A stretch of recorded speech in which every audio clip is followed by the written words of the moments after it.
Bonjour, je m'appelle Marie-Angèle et je suis amie de l'agneau de la maison de Saint-Breladre de la communauté des Béatitudes. Et aujourd'hui, j'ai été très interpellée par l'évangile de ce jour.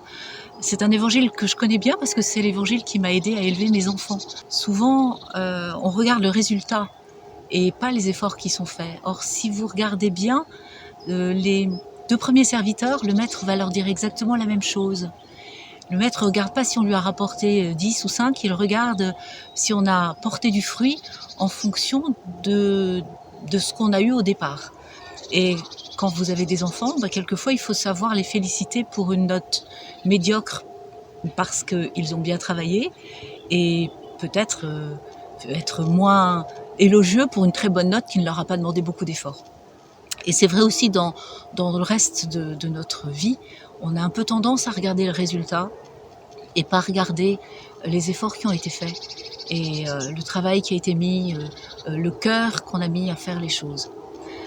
Mais cette fois-ci, j'ai vraiment été très interpellée par la fin.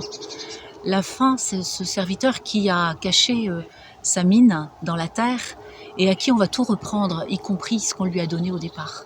Et en lisant cet évangile, vraiment cette prière m'est venue dans le cœur. Seigneur, ne me retire pas ton Esprit Saint. Parce que si tu me retires ton Esprit Saint, eh bien, je ne pourrai pas porter de fruits. Et ça me paraît vraiment le plus important, c'est de porter du fruit.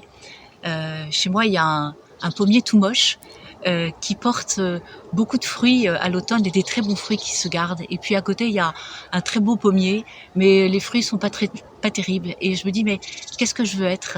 Est-ce que je veux être un bel arbre, une bonne petite chrétienne, bien jolie à regarder et tout, ou est-ce que je veux porter du fruit?